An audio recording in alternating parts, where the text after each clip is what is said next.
مکہ سے مدینہ منورہ کے لیے ہائی سپیڈ ٹرین کا سفر اور پھر مدینے کے خوبصورت اسٹیشن پر پہنچنے کا احساس الفاظ میں بیان کرنا مشکل ہے، کیونکہ یہ صرف ایک جگہ سے دوسری جگہ منتقل ہونا نہیں بلکہ روح کا ایک پرسکون اور مقدس سفر ہے۔ مکہ مکرمہ میں عمرے کی گہما گہمی اور ہر وقت کے طواف کی مصروفیت کے بعد جب انسان ٹرین میں بیٹھتا ہے تو ایک عجیب سا سکون محسوس ہوتا ہے۔ ہرمین ٹرین بہت جدید اور تیز رفتار پر سکون ہے۔ جیسے ہی ٹرین مکہ اسٹیشن سے نکلتی ہے، کھڑکی سے باہر پھیلا ہوا صحرائی منظرنامہ شروع ہو جاتا ہے۔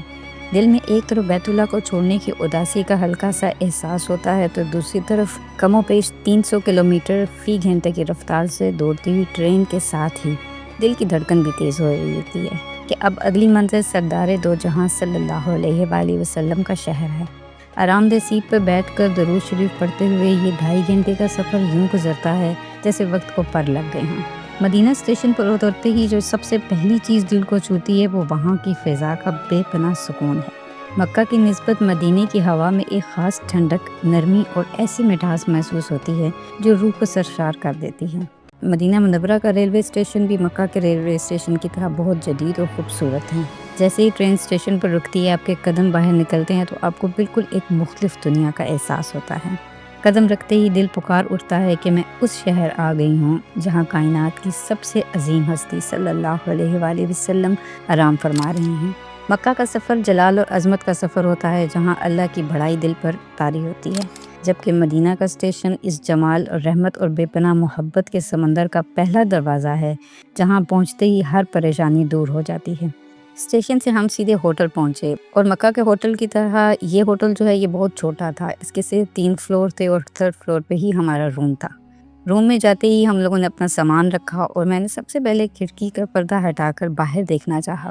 کسوہ ہوٹل میں باہر دیکھنے والا کچھ تھا نہیں کیونکہ سامنے دیوار تھی، لیکن یہاں کھڑکی سے باہر دیکھ کر ایسے لگا جیسے میں پاکستان کے ہی کسی شہر میں ہوں۔ ہوٹل میں سامان رکھنے کے بعد ہم نے وضو کیا اور کیونکہ اس وقت ظہر کا ٹائم ہونے والا تھا، ہم لوگ مسجد نبی صلی اللہ علیہ وسلم کی طرف جانے لگے۔ اس ہوٹل کی یہ سب سے اچھی بات تھی کہ مسجد نبی یہاں سے صرف 5 منٹ کے واکنگ ڈسٹینس پہ تھی۔ مسجد نبی صلی اللہ علیہ وسلم کی طرف بڑھتے ہوئے دل میں ایک میٹھی سی بے چینی ہوتی ہے کہ کب سبز رنگ کا گنبد سامنے آئے اور ہم نبی پاک صلی اللہ علیہ وسلم کے سامنے کھڑے ہو کر سلام عرض کریں۔ اس پہ ہم اللہ کا جتنا بھی شکر ادا کریں یہ کام ہے۔ اس مومنٹ کو میں کیمرے میں کیپچر نہیں کر سکی کیونکہ ایسے مومنٹ کو مجھے لگتا ہے کہ آپ کیمرے میں کبھی قید نہیں کر سکتے، اور اگر آپ کیمرے میں قید کرنے کی کوشش کریں تو آپ وہ سکون، وہ احساس محسوس نہیں کر سکتے جو آپ کو محسوس کرنا چاہیے۔ اس دوران صرف آپ درود پاک صلی اللہ علیہ وسلم پڑھتے ہیں اور وہ خوشی اور وہ سکون محسوس کرتے ہیں جو آپ کو اس جگہ پر جا کر محسوس ہوتا ہے۔ جس دن ہم لوگ مدینے میں پہنچے تھے اس دن ہمارا ریاض الجنہ جانے کا بھی ٹائم تھا، 9 بجے کا ٹائم تھا۔ ریاض الجنہ یعنی جنت کا باغ مسجد نبی صلی اللہ علیہ وسلم کا وہ مقدس ترین حصہ جو حضور اکرم صلی اللہ علیہ وسلم کے منبر اور آپ صلی اللہ علیہ وسلم کے حجرہ مبارک یعنی روضہ رسول کے درمیان واقع ہے۔ ایک حدیث شریف کے مطابق میرے گھر یعنی حجرے اور میرے منبر کے درمیان کی جگہ جنت کے باغوں میں سے ایک باغ ہے۔ صحیح بخاری۔ علماء اس کی تشریح میں فرماتے ہیں کہ یا تو یہ جگہ حقیقی طور پر قیامت کے دن جنت کا حصہ بنا دی جائے گی یا یہاں عبادت کرنا انسان کو جنت میں لے جانے کا سبب بنتا ہے۔ یہ وہی جگہ ہے جہاں حضور اکرم صلی اللہ علیہ وسلم اٹھتے بیٹھتے وحی کا انتظار فرماتے، صحابہ اکرام کی تربیت کرتے اور وفد سے ملاقاتیں فرماتے۔ اس جگہ کو تحویل قبلہ کے بعد حضور اکرم صلی اللہ علیہ وسلم نے کچھ عرصہ مسلی بنایا۔ حضرت عائشہ رضی اللہ تعالیٰ عنہ نے اس کی فضیلت بتائی تھی، اس لیے اسے یہ نام ملا۔ یہ حصہ مشرق سے مغرب تقریباً 22 میٹر اور شمال سے جنوب تقریباً 15 میٹر چوڑا ہے۔ نسک ایپ کے ذریعے آپ اس کا پرمٹ لے سکتے ہیں۔ یہاں پر آپ کو 10 سے 15 منٹ دیے جاتے ہیں، آپ اس میں نوافل پڑھتے ہیں، دعا مانگتے ہیں۔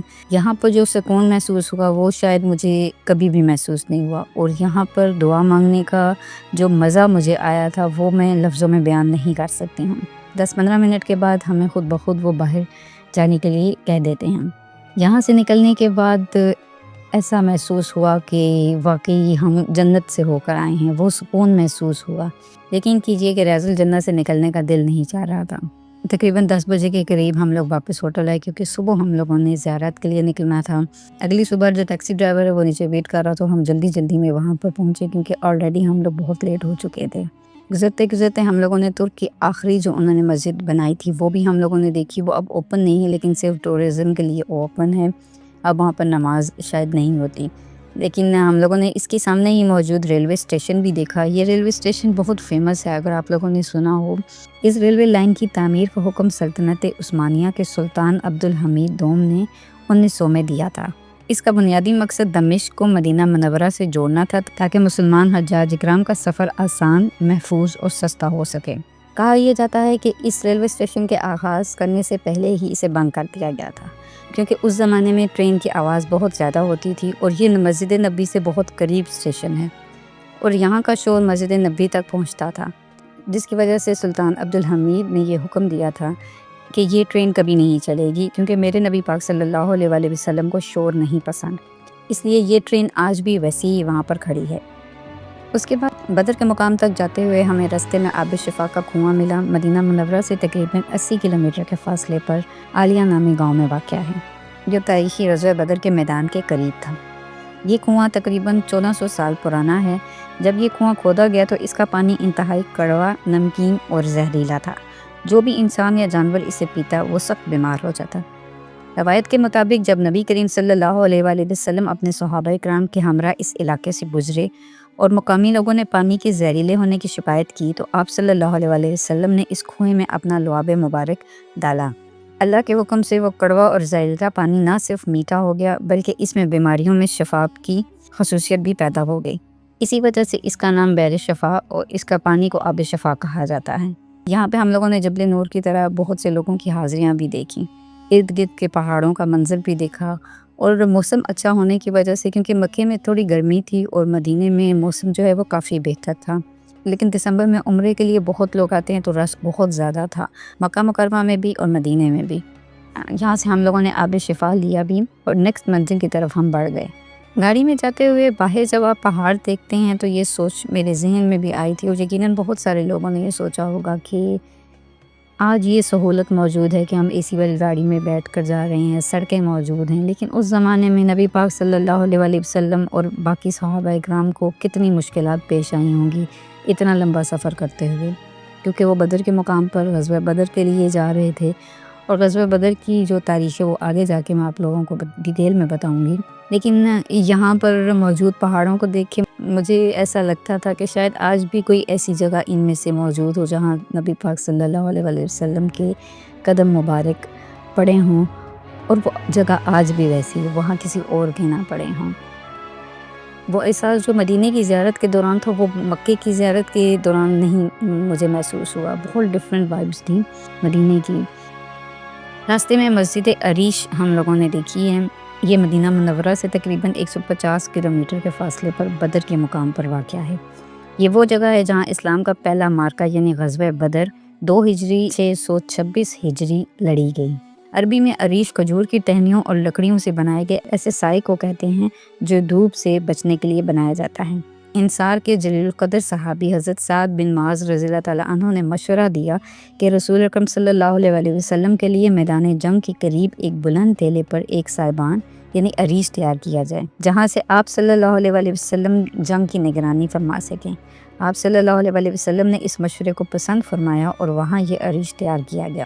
غزوہ بدر کے دوران رسول اکرم صلی اللہ علیہ وآلہ وسلم اسی عریش میں موجود تھے اور یہیں سے آپ صلی اللہ علیہ وآلہ وسلم نے مسلم فوج کی قیادت بھی کی تھی.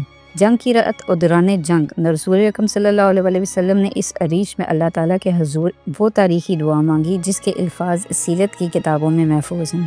اے اللہ، اگر آج تو نے اس چھوٹی سی جماعت کو ہلاک کر دیا تو زمین پر پھر کبھی تیری عبادت نہیں کی جائے گی.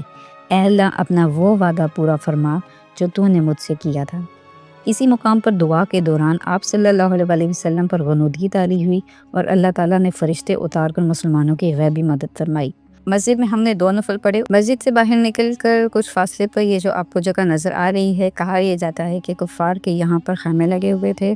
یہاں سے کچھ فاصلے پر ہی بدر قبرستان تھا. جو غزوہ بدر میں شہید ہوئے ان کے قبر اور ان کے نام بھی یہاں پر موجود ہیں. غزوہ بدر کا ذکر قرآن مجید میں یوم فرقان، حق اور باطل کے درمیان فیصلے کا دن بھی کہا گیا تھا. یہ مارکہ 17 رمضان المبارک 2 ہجری کو پیش آیا تھا. اللہ تعالیٰ نے سورہ ال عمران آیت نمبر 123 میں اس فتح کا ذکر کرتے ہوئے فرمایا، اور یقیناً اللہ نے بدر میں تمہاری مدد کی جب تم بالکل بے سر و سامان تھے۔ اس معرکے میں مسلمانوں نے انتہائی کم تعداد اور محدود وسائل کے باوجود اللہ کی نصرت اور ایمان کی طاقت سے مکہ کے قریش کو عبرتناک شکست دی۔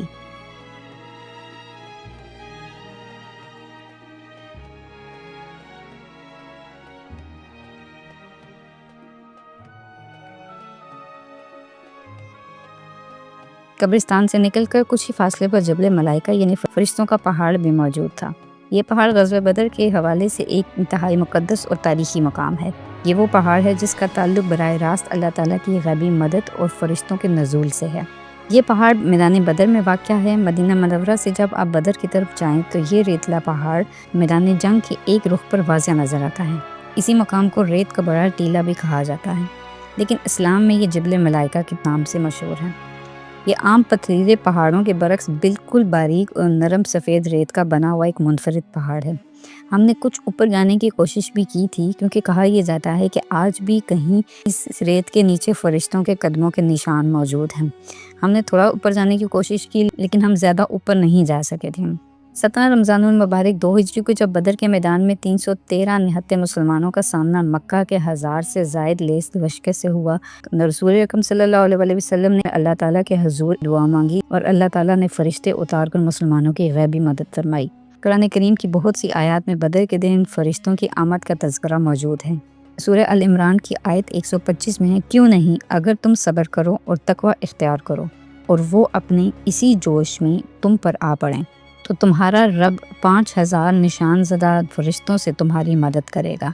اس پہاڑ کے بارے میں ایک بات بہت مشہور ہے کہ یہ مکمل طور پر ریت کا ہونے کے باوجود صدیوں سے اپنی جگہ پر قائم ہے اور تیز ہواؤں یا طوفانوں کے باوجود اس کی ساخت تبدیل نہیں ہوئی۔ مکہ اور مدینہ کے دیگر پہاڑوں کے مقابلے میں اس کی نرم اور چمکتی ہوئی ریت دور سے ہی نظر آتی ہے اور توجہ کا مرکز بنتی ہے۔ جبل ملائکہ سے نکلنے کے بعد ظہر کا ٹائم ہو رہا تھا اور راستے میں مسجد جمعہ میں ہم لوگوں نے ظہر کی نماز ادا کی۔ یہ وہ مسجد ہے جہاں پر اسلام کی پہلی نماز جمعہ کی نماز ادا کی گئی تھی۔ جب رسول اکرم صلی اللہ علیہ وسلم نے مکہ مکرمہ سے مدینہ منورہ کی طرف ہجرت فرمائی تو آپ صلی اللہ علیہ وسلم نے پہلے مدینہ کے بیرونی علاقے یعنی قباء میں قیام فرمایا، جہاں آپ صلی اللہ علیہ وسلم نے مسجد قباء کی بنیاد رکھی۔ مسجد قباء مسجد جمعہ سے کچھ فاصلے پر موجود ہے۔ قباء میں 4 دن کچھ روایت کے مطابق زائد قیام کے بعد ربیع الاول کے مہینے میں بروز جمعہ آپ صلی اللہ علیہ وسلم نے مدینہ منورہ کے مرکزی شہر کی طرف روانہ ہوئے۔ جب آپ صلی اللہ علیہ وسلم قباء سے نکل کر بنی سالم بن عوف کے محلے میں پہنچے تو جمعے کا وقت ہو چکا تھا۔ آپ صلی اللہ علیہ وسلم نے اسی جگہ اونٹنی کو روکا اور مسلمانوں کے ساتھ اسلام کی تاریخ کا سب سے پہلا نماز جمعہ ادا فرمایا اور خطبہ دیا۔ جس جگہ آپ صلی اللہ علیہ وسلم نے یہ پہلا جمعہ پڑھایا، بعد میں اسی جگہ کو یادگار کے طور پر مسجد کی شکل دے دی گئی، جسے آج ہم مسجد جمعہ کے نام سے جانتے ہیں۔ یہاں پر نماز پڑھنے کے بعد ہم لوگ کچھ قریب موجود مسجد قباء میں گئے۔ مسجد قباء اسلام کی تاریخ کی سب سے پہلی مسجد ہے جس کی بنیاد باقاعدہ طور پر رکھی گئی تھی۔ یہ وہ مبارک مقام ہے جس کا ذکر قرآن مجید میں تقوی پر بنیاد رکھی جانے والی مسجد کے طور پر کیا جاتا ہے۔ جب رسول اکرم صلی اللہ علیہ وسلم ستمبر 622 ہجری میں مکہ مکرمہ سے ہجرت فرما کر مدینہ منورہ کو تشریف لائے تو آپ صلی اللہ علیہ وسلم نے شہر کے اندر داخل ہونے سے پہلے مدینہ کے بیرونی علاقے قباء میں قیام فرمایا۔ آپ صلی اللہ علیہ وسلم نے یہاں بنی عمر بن عوف کے ہاں چند روز 4 یا 14 دن قیام فرمایا۔ اسی قیام کے دوران آپ صلی اللہ علیہ وسلم نے اس مسجد کی بنیاد رکھی۔ تاریخ اسلام کے مطابق رسول اکرم صلی اللہ علیہ وسلم نے خود اپنے مبارک ہاتھوں سے اس کا پہلا پتھر نصب کیا اور صحابہ اکرام بالخصوص حضرت ابو بکر صدیق، حضرت عمر فاروق رضی اللہ تعالیٰ عنہ کے ساتھ مل کر گاڑا اور پتھر اٹھائے، یہاں تک کہ اس سادہ سی مسجد کی تعمیر کو مکمل کیا۔ مسجد قباء کی عظمت کا اندازہ اس بات سے لگایا جا سکتا ہے کہ قرآن کریم کی سورہ توبہ میں اللہ تعالیٰ نے اس کی تعریف فرمائی۔ یقیناً وہ مسجد جس کی بنیاد پہلے ہی دن سے تقوی پر رکھی گئی ہے، وہ اس بات کی زیادہ حقدار ہے کہ آپ اس میں کھڑے ہوں، یعنی کہ نماز پڑھیں۔ اس میں ایسے لوگ ہیں جو پاک رہنے کو پسند کرتے ہیں اور اللہ پاک رہنے والوں سے محبت کرتا ہے۔ سورہ توبہ کی آیت 108 ہے۔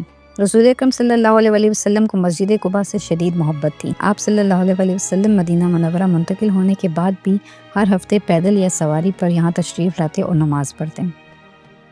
حدیث پاک کے مطابق آپ صلی اللہ علیہ وسلم نے فرمایا کہ جس نے اپنے گھر میں اچھی طرح وضو کیا پھر مسجد قباء آیا اور اس میں 2 رکعت نماز پڑھی تو اسے 1 عمرے کے برابر اجر ملے گا، سنیں ابی ماجہ۔ اور یہ حدیث شریف جو ہے وہ اس مسجد کے دروازے پر بھی نصب ہے۔ یہ مسجد مدینہ منورہ میں مسجد نبی صلی اللہ علیہ وسلم سے تقریباً 3.5 کلومیٹر جنوب میں واقع ہے۔